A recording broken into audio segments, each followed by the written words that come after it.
नए वर्ष किसानों के घर में नई फसल आती है, नए होता है तकरीबन नया साल। और शक्ति की उपासना होती है नए वर्ष में। माताएं सुबह सुबह प्रातः काल जल्दी जागती है, स्नान करती है और उसके बाद मंदिर जाती है माता रानी को मनाने के लिए। तो हमारे नए वर्ष में सब कुछ नया होता है,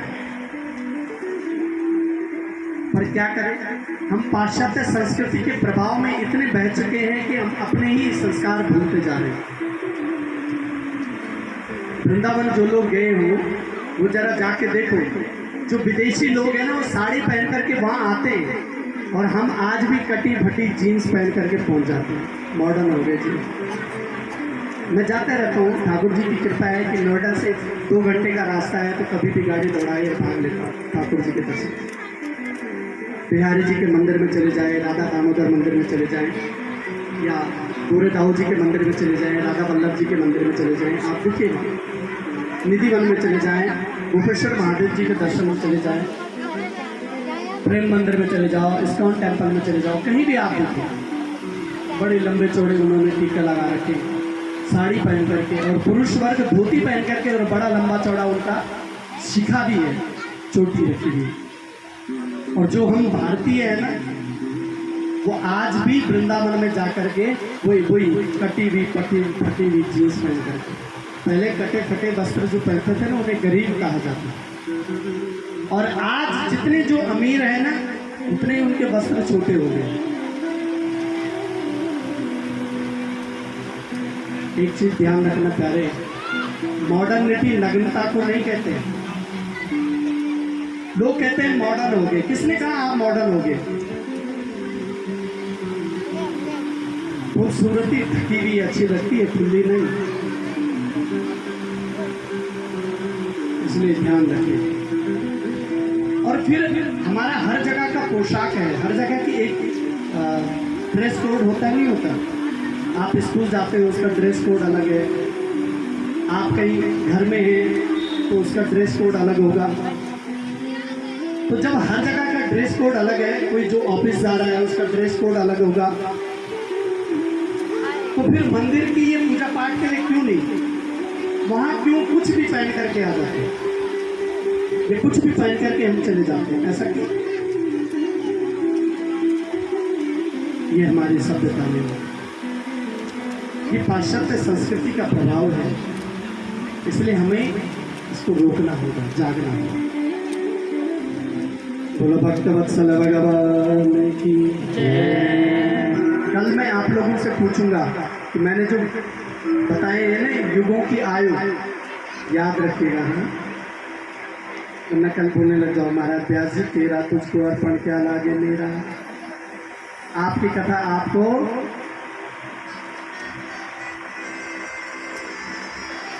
मनमंत्रों में भगवान के अवतार होते हैं। एक मनमंत्र में भगवान ने हरि अवतार में गज और ग्राह का अवतार किया। तो कथा प्रसिद्ध है।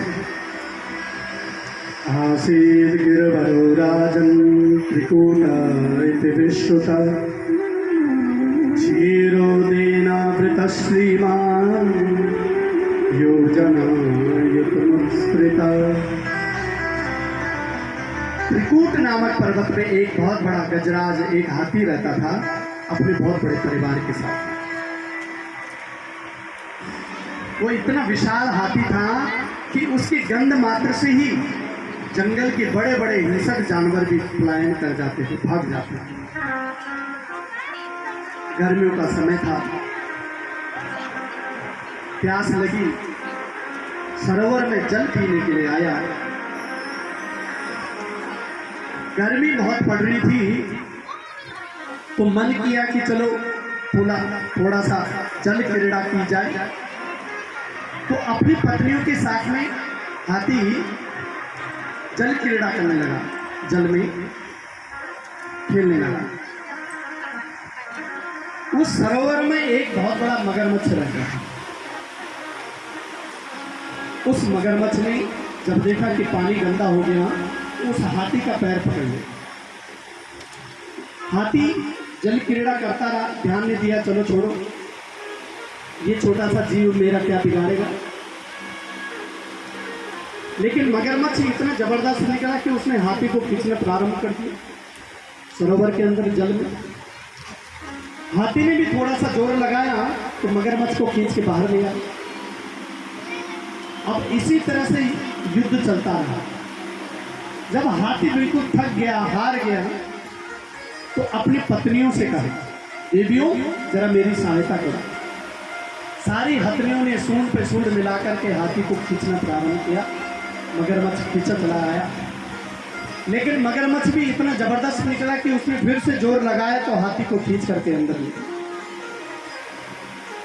अब जब बहुत समय इसी तरह से चलता रहा तो पत्नियों ने जवाब दे दिया। हाथी की पत्नियों ने कहा, महाराज बहुत समय हो गया है, हम कब तक आपके साथ यहाँ पे रहेंगे, सारा परिवार भूखा है, जल पी करके नहीं रह सकते हैं, इसलिए या तो अंदर ही चले जाओ या बाहर ही आ जाओ। हाथी को बड़ा वैराग्य हो गया। हाथी ने मन में सोचा कि मैं इतने बड़े परिवार के साथ में रहता था, ये अभिमान में कि मेरा इतना बड़ा परिवार है, लेकिन आज जब मुझ में संकट आया, थोड़ी सी आपत्ति विपत्ति आई, सबने मेरा साथ छोड़ दिया। गुरु नानक देव कहते हैं, प्रीतम जान लियो मन माही, अपने सुख से ही जग बांध्यो, कोई काऊ को नाही। सुख में आन सभी मिल बैठक, रहूं चहूं दिस घेरे, और विपत्ति पड़े सब छोड़ निहारत, कोई न आए मेरे। कोई भी हमारे निकट नहीं आता है जब हम पे आपत्ति विपत्ति आती है। हमारे घर वाले भी हमारा साथ छोड़ देते। हाथी को वैराग्य हो गया।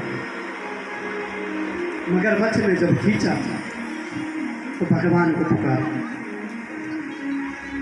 ओम नमो भगवते तस्मै यत् चिदात्मनम् पुरुषाय बीजाय परेशाय धीमहि। जो इस जगत के मूल कारण है, मैं उनके चरणों में प्रणाम करता हूँ, वो आकर के मेरी रक्षा करें। लेकिन नाम किसी का नहीं लिया। जब नाम नहीं लिया तो ब्रह्मादि के जितने भी देवता हैं सब खड़े हैं कि हमारा नाम ले तो हम जाएं, लेकिन नाम नहीं लेता। भगवान ने सोचा, भगवान गोविंद ने सोचा, जो किसी की स्तुति नहीं वो हमारी स्तुति। और भगवान तुरंत गरुड़ पे आरूढ़ होकर के चल पड़े। और जब हाथी ने देखा, डूबते हुए हाथी ने जब देखा कि भगवान गरुड़ पे आरूढ़ होकर के आ गए, तुरंत सरोवर से एक कमल निकाल करके कमलाकांत के चरणों में चढ़ा दिया और स्तुति करी। सोम तत्सरशुर्बलेन गृहीत आर्तो दृष्ट्वा गरितमपि हरिं खल्पात चक्रम् उत्क्षिप्य साम्बुजिकराः गिरिमाकृच्छ नारायणं खिलगुरो भगवन् नमस्ते।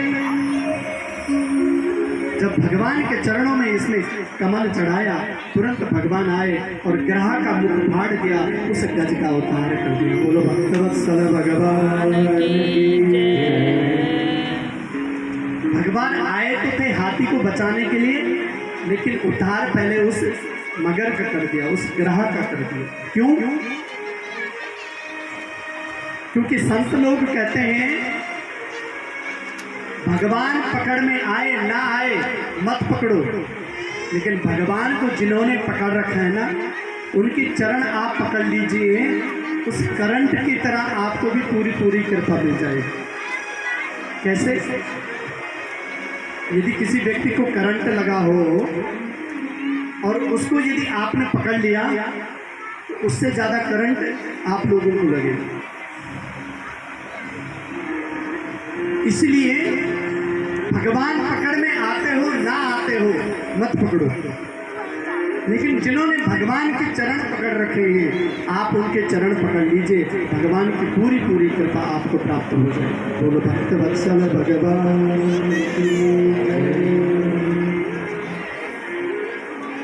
एक दोहा मैं बोलूंगा, उसका अर्थ आपने अपनी बुद्धि के अनुसार निकालना है।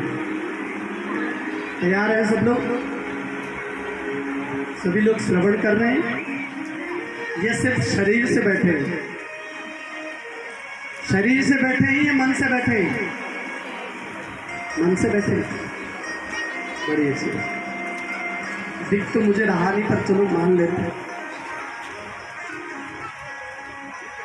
एक दोहा मैं बोलूंगा, उसका अर्थ आप लोगों ने अपनी बुद्धि के अनुसार निकालना है। संतों ने कहा,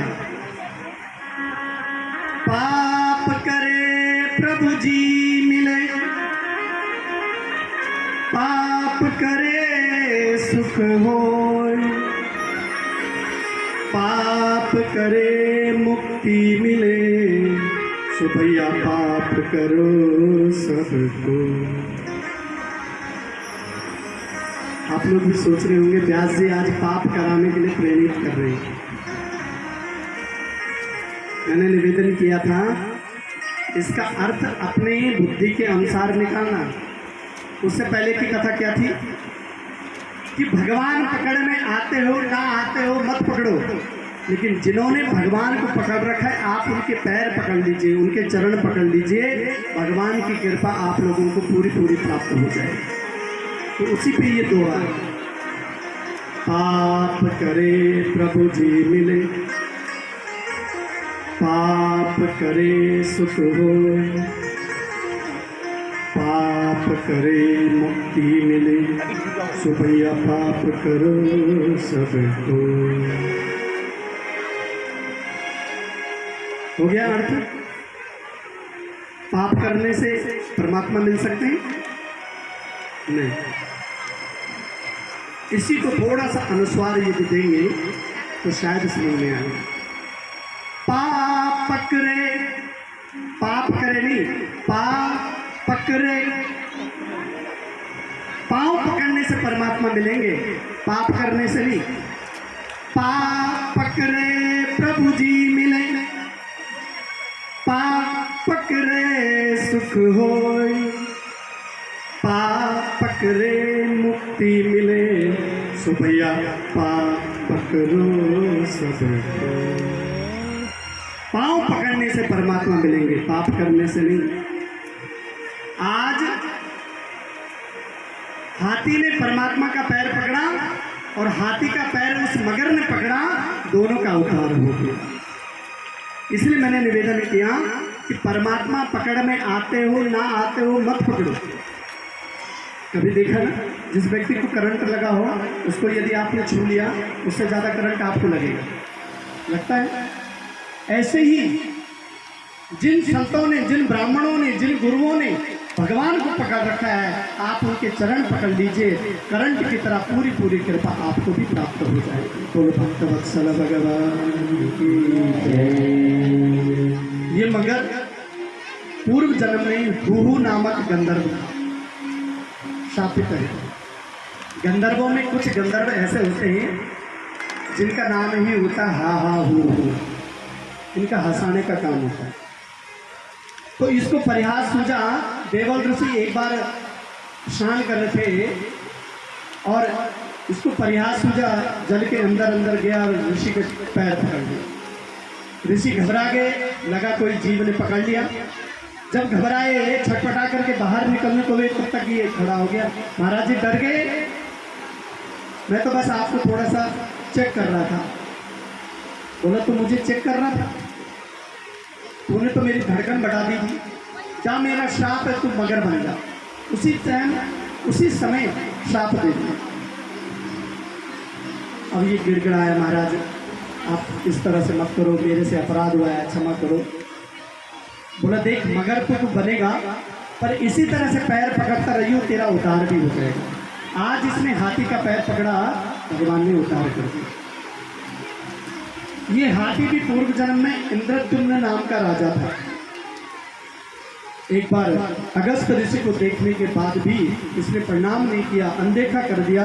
अगस्त ऋषि क्रोधित हो गए, शाप दे दिया, यथा गजा स्तब्ध मति शयेवा। हाथी की तरह अभिमान में उन्मत्त होकर के चल रहा है, जा मेरा शाप है कि तू हाथी बन गया। अपनी गलतियों को क्षमा मांगी इस राजा ने। अगस्त ऋषि ने कहा, हाथी तू बनेगा, लेकिन कुंजर देह में भी परमात्मा की याद तुझे बनी रहेगी और तेरा उद्धार हो जाएगा। दोनों ने भगवान की स्तुति गाई।